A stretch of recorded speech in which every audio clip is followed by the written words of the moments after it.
there are some people who have decided that diversity and equity and inclusion are defined as a bad thing. And I would like to just say to everybody that I actually believe that diversity, equity, and inclusion are what makes America great.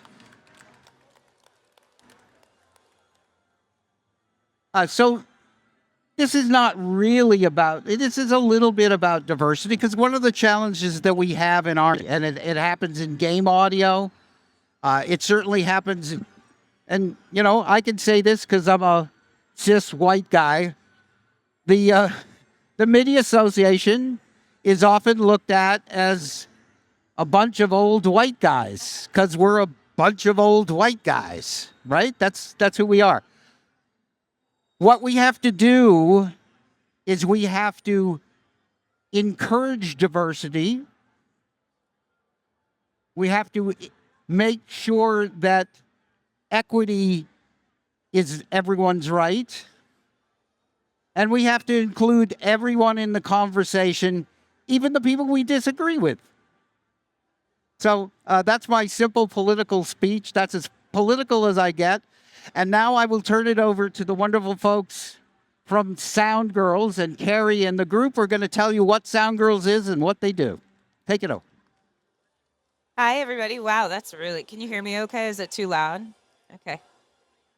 Hello, everybody. Just give me a raise of hands if you play a musical instrument. And keep your hands up. Okay. Raise your hands if you've ever been on tour. Keep your hands up no matter what. If you've played a musical instrument and you've been on tour. If you use a DAW, raise your hands. Okay, who else? I just like to know who we're talking to. Okay, everybody stand up. Look at your neighbor and introduce yourself. Yay. Making friends. Yeah.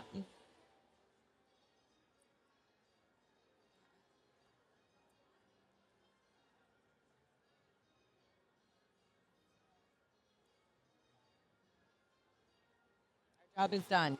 Job is done. So we're really excited. We only have about 30 minutes. So we'll just wrap this up in about 5 seconds for the intros. Just make sure you all exchange numbers and join us for the next 20 minutes just to talk about what Soundgirls is and why there's a need for it, and different practices that we can do every day in our communities to make the world just a little bit more inclusive. So I'm Erika Earl. I'm an audio electrical engineer, hardware developer. Some interesting titles I've held in the industry over the years are Director of Hardware Engineering for Slate Digital. I've been the Chief Technical Engineer at the Village Commercial Recording Studio. I develop products used for recording, and I'm a technician. So I'll refurb and repair typically large format consoles all over the world, and specifically in Los Angeles, which is where I live.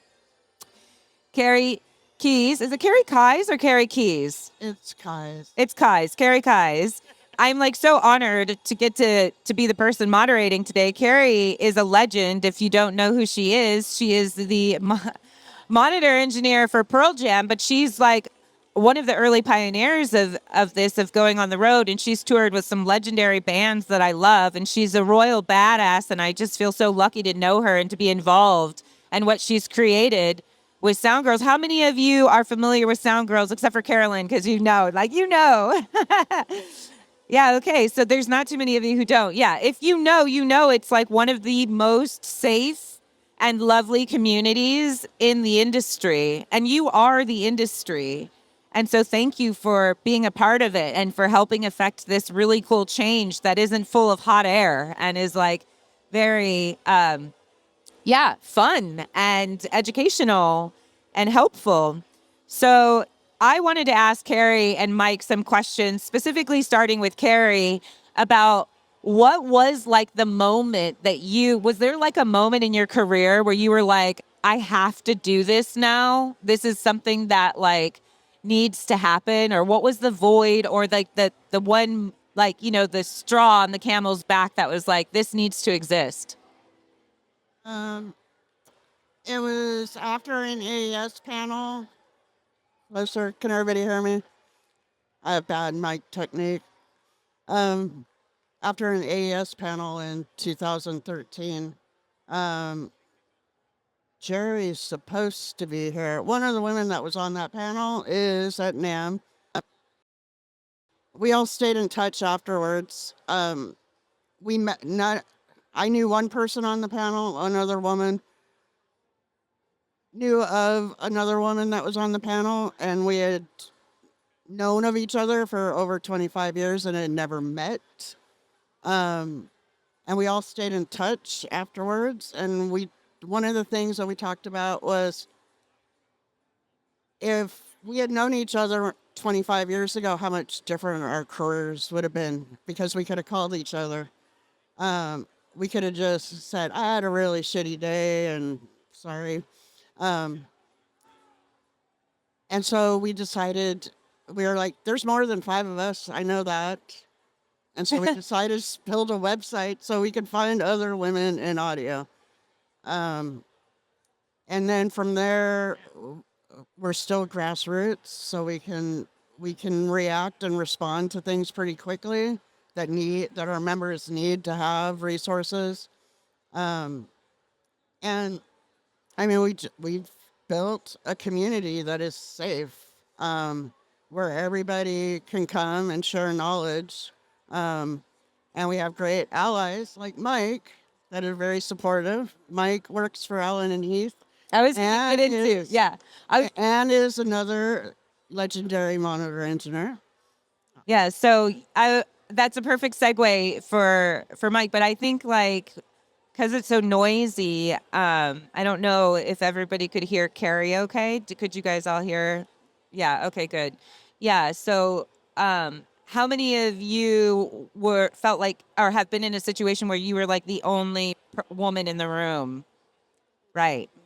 So it's all very relatable that suddenly you would find yourself on this panel, and then there would be these other badass women and you had never met before. So Soundgirls obliterates that. And then Mike, you two got to know each other because you're both monitor engineers and tour with big fancy famous people. But beyond that, you are also director of technology or education for Allen and Heath. And education. Yeah. And so, what allyship in practice really looks like is what you've been doing with Soundgirls, which is running these seminars and these. How many of you have actually been to a Soundgirls workshop? Okay, cool. You're missing out. Yeah, those there's of you a that couple of haven't you. gone. So there's incredible. It's what's really cool is there's been some industry partners through these friendships of Karrie's. By the way, her network is deep, where we get to benefit from that expert knowledge. And Mike, you can tell us a little bit more about that. Well, education is a huge passion of mine. It's actually not officially part of my job, but I just want to step back and say I've been touring since the late 90s, early 2000s, and I was constantly horrified by, first of all, the lack of diversity in my industry. It was shameful. And also the way that the women that I was honored to work beside, the way that they were treated on tour. And it just has never been anything but a nightmare. And it got to the point where someone that I was very dear and close to, that I had worked with on a lot of shows, was so distraught by the state of our industry that she chose to leave us from this earth. So that was a moment where I realized that something has to be done here. We have to change things. And then I was lucky enough to meet Karrie. And, if we weren't friends, I would be nervous to be sitting next to such a titan, because she really is the person that said enough is enough and we're going to do something about it. And I'm so thankful for her friendship and partnership, and that there is a resource for people that need this kind of help now. Yeah. Clap, clap. Yeah, so I'm curious, Karrie, when you were first starting Soundgirls, I'm curious as to what you initially thought it would be and what it's evolved from. Because Soundgirls is what, like 10 years old now? 11 years old? 12. 12 years old. Okay, so it started as like a website and a profiling. And I remember for my first introduction to Soundgirls, meeting you through mutual friends, and then you asking to profile me, and me feeling like not worthy and not secure enough, and like I not accomplished enough, but I did it anyways, and you through your encouragement. And it's something that I told you, last night, and I'll tell you again. It's like one of the most impactful things in my career, because I was able to look back on it and be like, I did that, and I don't know what it was about the industry that told me to shy away, be small, not be seen, not be heard, not be proud of what I'd done and that I wasn't good enough. But it was through that article and those early profiles that I started feeling like empowered and okay to speak up and okay to be in front of a microphone and talking about these topics instead of hiding and let's not make it an issue and, being worried that it was going to be just a women exclusive thing. And I didn't want to put the guys out. And that's not what it is clearly at all. It never has been. I couldn't believe when she asked me to be a member. I was like, what? So, Yeah. I mean, that was a no-brainer for us because we were like, well, we've been excluded, so why would we exclude people? And the reality is men are still in hiring positions for the most part. You're going to go to work with them every single day. They're great mentors. All my mentors were men because there were no women. Yeah. And if we exclude Mike, or we exclude Digico, or we exclude anybody, that's hurting the industry. So that's always been something from day one, that we would never exclude anybody. Yeah, we will exclude trolls. That we don't have a problem with that. But Erika saying that it gave her confidence. When I met Erika, and then I was like, that woman is badass. I don't even know what she does. She just listed off a bunch of stuff, and I'm like, that's pretty rad. So of course she needs to be featured. I was going to ask you what was the criteria, but yeah, what was the criteria for picking? And then I love this anecdote about how one of the original founding members of Soundgirls was like, what do we do when we run out of, like, how can we really feature somebody each month? And what do we do when we run out of people to feature? And we haven't. It's never been a problem. It's not been a problem. It's not going to be a problem. But we run a feature profile every month. So 12 a year. I think we're up to 144 profiles at this point. That was really important because the trades they only have so much print. They can't feature a woman every month. And they're only featuring engineers really that are on the top selling tours at that point in time, because they need to sell advertising, which is great. I'm not knocking any of our trade mags. They're a resource, but we're like, we can feature a woman every month. And really we're adamant of that you have to see other role models or you're not going to go into this. Right. There's so many different jobs that you can do in the music industry beyond live sound engineering, monitor engineering, recording engineering, and producing music. There's systems tech. There's I'm sure, Mike, you can talk about some more of those. Lighting engineers, video engineers, playback carpenters, engineers. Yeah. Riggers, set builders, riggers. Yeah, one of the most legendary rigger ever is a female. So yeah. So there's all that. So Soundgirls is really great about bringing in all of those communities together. But I'm curious how it's evolved and changed over time. Like what went from starting as like a website, a conversation, a grassroots organization, has started sprouting chapters all over the world. And so how has it evolved over time? It went from like a mentoring, profile-based, workshop-based, word of mouth. Yeah, so, I mean, we didn't have a roadmap, and none of us sat down and did a 5-year plan. It was all built under let's do it and see what happens. I love that it's so unorganized, but it's so organized. It's organized chaos. And we've been able, we like the organized chaos because there's not a board. There's not, yes, we have a board. We have an advisory board, but it's not this bureaucratic thing that's going to take 8 months to develop something. Someone comes, we need resources for this. So like this year, after pandemic, Mike can attest to this, we lost a quarter of our veteran touring. Some of that was a good thing. Some of it was a good thing for sure. We were right for some change. But we do have a lot of the next generation coming up and being put on tours. It might be their first tour on big tours. I came up from van to stadiums. Me too. I did not graduate from school and go into Madison Square Gardens. But a lot of these kids are now, and they don't have the tools to navigate. A lot of them are from our LGBTQ plus community, which is great to see. But they don't have resources on tour at all. They came to us and said, we need to develop these things. So we're working on it. We didn't have to sit down and have 5 meetings about it. We're like, this is what our community needs. And everybody's like, yep, let's do it. Right. Now we were figuring out how to do it and gathering those people and those resources. So I'm hoping in the next 6 months, we're going to have a good resource section. I'm sure she'd love to hear from all of you if anyone has any ideas or resources that you would love to contribute. It's a team effort. We need all of us to be able to do this. That's what I was going to say next, actually, is if you have any ideas for a panel or a workshop that you want to do, we will totally support you in that endeavor. And so I wanted to ask you, Karrie, what is the first step if somebody wants to start a chapter in their city?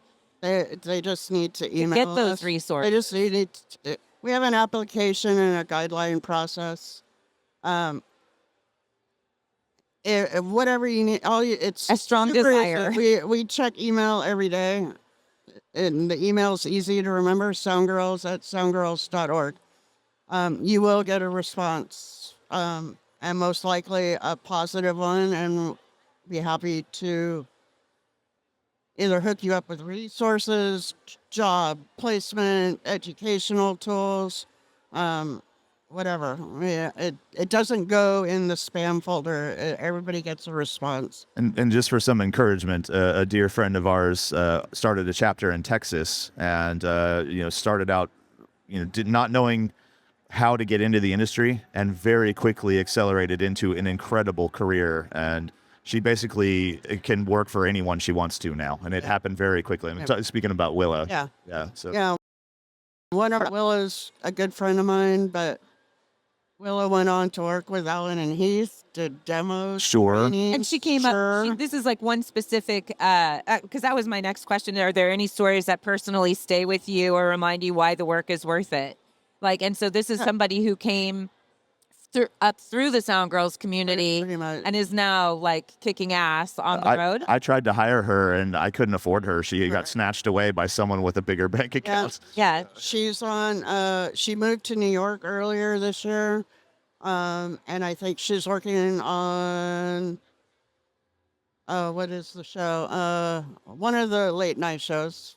That's so cool. The same thing happens with a lot of the mentors that are in the community. I'm on the recording side of things. And so I've had Soundgirls reach out to me who are interested in working in recording studios on big pop records and whatever. And I'm able to use my network to be able to connect them to studio managers that might be hiring to at least get them sort of in the door. And a lot of them are doing really great. And it's I forget at how quickly it can all happen if you do have that desire and imagination and that sort of discipline to be able to show up and learn these things. It's been a great pipeline and trajectory for many people's careers. I wanted to ask, and I think this is important because Soundgirls community does it organically. It's just such a great community. But what makes what does a healthy community look like, and how is it sustained this many years? A lot of time and commitment. Our chapter directors are instrumental. Everyone in the organization pulls from their network, so we end up with a huge resources for people. If I can't find someone in our network knows someone. And I think for the most part, they come to it because they have a passion for audio, first and foremost. And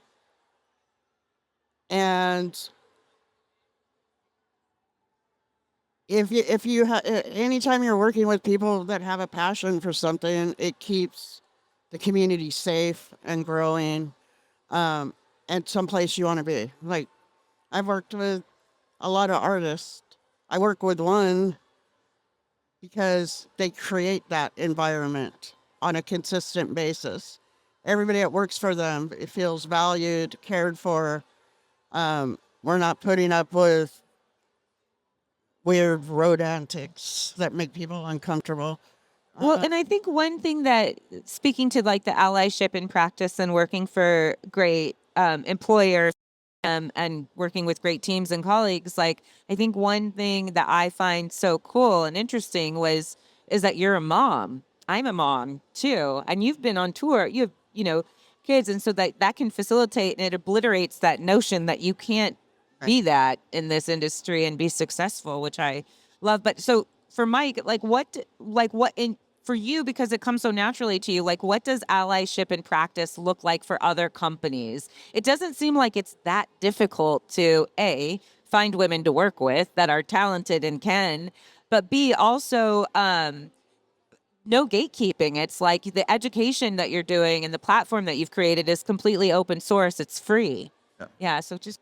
Well, I think it's important that that as companies and me as a production manager and someone that for some odd reason people want to talk to in this industry, that I tell everyone that you are all wanted, you are all needed. We need your energy, we need your ideas. You are valid. We want you here. Please come and study with us because we need more of you. That's really the most important thing. And so the resources that Karrie provides, I built something called Allen Heath University, and although it is around a manufacturer, basically they give me money to provide education and empower and educate the industry as a whole. And I think information is the most important thing. But I'm also really happy to report that it's a very exciting time because the industry has really shifted thanks to people like Karrie. And I'm sure she can tell you that from the time that the industry that her and I knew is not what it is now. And we have grown in tremendous ways. Obviously, we still have a lot of work to do, and it's tremendously helpful. Thank you for being here to be a part of that work. But great improvements have been made, and there has been a landslide of change. And as we pass this on to the next generation, I'm very excited to see that the new generation is so much more inclusive, so much more open-minded, so much more positive. I learned by being shouted at, and that was just the way that we were taught. That's dying off, thankfully, and that's not the way things are done before. Yeah, there was a lot of people saying, "Don't fuck up." Yeah, and it's like high pressure and just like doesn't set you up for anything good. Sorry, I didn't mean to cut you off. No, not at all. Please, yeah. Yeah, it's just it was very, I think for me coming up, it was very much we were pitted against each other. Like, the other women, it was like, it's either you or me. Like, there's only room for one. Yeah, and then, this just sort of like this infighting of like, no, you can't do that. No, you can't wear that. No, you can't behave like that. No, you're going to mess this up for the rest of us. And that's just bullshit. Yeah. I'm not trying to incite any sympathy for me, but it wasn't even easy to break into the industry for anyone. Back then. Yeah, fair. And it's so cool now that when I teach at a lot of universities. I did seminars with 1,500 students of all walks of life last year alone, and we tend to accelerate that this year. And it's so exciting now that when a young, excited person comes to me and say, how do I get into this industry? I don't have to say, oh, we'll go pass in your resume and wait 4 years to clean cable. There are so many opportunities now that just weren't available. And so it is really opening up, and it's an exciting time. So you should be encouraged. There are opportunities, there are resources out there. So you just have to reach out and take them. And then also, as a request that I know Karrie would share, is be a part of the solution. Go and do things for yourself, but also contribute. It's one of the best things that I'm able to do now. I was given so many gifts by other people, and the thing I'm most thankful for now is that I'm in a position where I can give back to all of the things that I do. And so I try to keep that in the front of my mind every day. So I just want to encourage you all to do the same. Lift each other up, please. Yeah, let's be each other's champion. We recently had the Soundgirls conference, virtual conference. Who attended? Raise your hand. Oh, awesome. Hi. And we were able to pull together, and this is in large part, if not entirely, because Karrie, people are attracted to working. We were able to have 100 panels in 2 days and over 500 attendees with almost zero technical issues, and everyone, and it felt like really, really good, and was all, very affordable sliding scale scholarships. And every single person who was in attendance could have easily been a panelist. Like, the community and the collective knowledge is wild. But I wanted to go back to what you were talking about, and I'm curious for both of you. This is a question, is like, what does a good partnership look like? Whether that's in a community member or a business or another, just, I'm curious about what I have a specific question here, that what makes a partnership genuinely useful to the community versus performative? Because, yeah. Okay. Well, an example would be a console manufacturer that will remain nameless.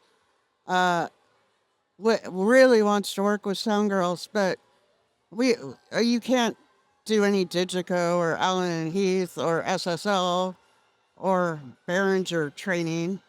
Just us exclusively. That's performative. That's not helping anybody. It's exploitive. It's exploitive, and Virtue signals. and so we're like, well, thank you, and we move on. Because that's not allyship. They are getting bonus points for PR marketing and locking everybody else out. Yeah. I think really good partnership, whether it's in industry or in personal relationships, comes from an equal and even flow of ideas and open-minded receivership of things that are being told to you. So, having the willingness to listen to someone with a clear head and an open mind, and taking what they're saying with empathy and kindness, and try to, keep it, in equal exchange, so that there isn't like that where they're trying to benefit from what you built to boost their product. Right. I would be horrified to see a manufacturer do something like that, because it is nothing other than exploitive. I'm very proud of the fact that the head of my company, not only is he a leader in environmental issues, we have removed all plastics from our packaging. We even stopped printing color labels because that ink is really toxic. So simple things like that, but also is very supportive of all inclusive things. And so we don't need to use other people's resources to sell products. We just make good products. We just hope to make good products and people will buy them. But we do want to use the platform that we've built to improve the industry as a whole. And I think, having an equal and even and open exchange is really the most important part of any partnership. Yeah, that leads, you guys are setting me up for my questions perfectly. I just really want to wasn't rehearsed. Yeah, no, it wasn't. I really just want to make sure that all of you, thank you for coming. I want you to all make sure that you know how that you can be a part of the Soundgirls' future. And I'm curious I want to back up for just a second before we get into what you can do to be a part of it and what you want Soundgirls to look like in the next 5 years. But ideally, what was the point of what's the goal of Soundgirls? We talked about this I last talked night. about it last night. The number one goal is for Soundgirls not to exist. We don't. That's the goal. Yeah. So when full circle, like when she was getting on a panel, I mean, even this panel, it's, women in pro audio, it's women in audio, it's women in live sound, it's women in production, it's women, and We're ultimately just the goal of Soundgirls is to just not need a Soundgirls. And back to the point about the profiles, somebody said, well, what if you run out of profiles? It's been 12 years and we have not run out of very incredible women, non-binary folks in this industry to profile at a very high level. So, and with great success. And so back to the question, how can we all engage and be a part of the future of Soundgirls? And what does that look like for the next 5 years? Or what would you like to see?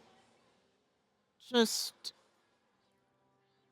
we're always open to suggestions, like I said. So I would just like our chapters to become more solid.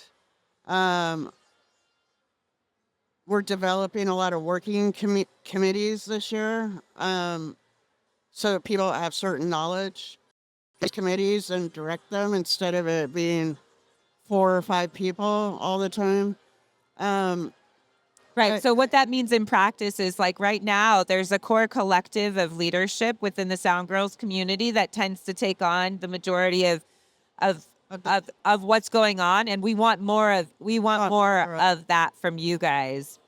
I think something that we all need to do is spend more time perfecting our craft and making ourselves more valuable. And that opens the doors where you can make more of an impact and create more waves. And so education is the basis of everything, I think. And, the more skills that we can learn. I was in a conversation with some very legendary people this morning, and they were talking about why does the technology keep getting better and the sound of the shows keep getting worse?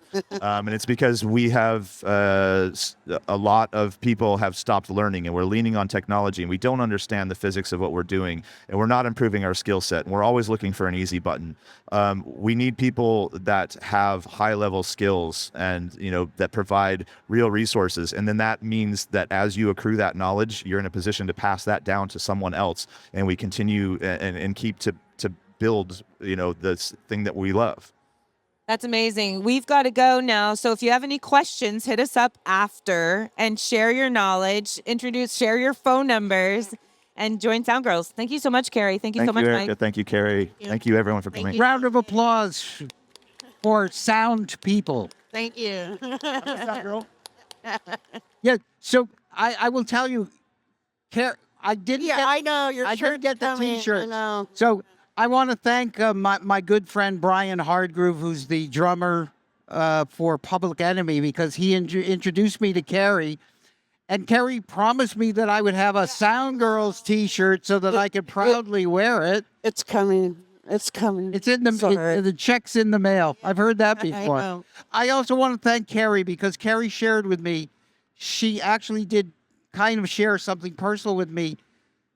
She is an introvert. We're all different. We're all snowflakes. We all have unique abilities. And she actually doesn't really like doing public speaking like this. She just likes being behind the monitor board and taking care of stuff. Right. So thank you for doing this. It was a great panel, and a round of applause. Thank you very much. Thank you.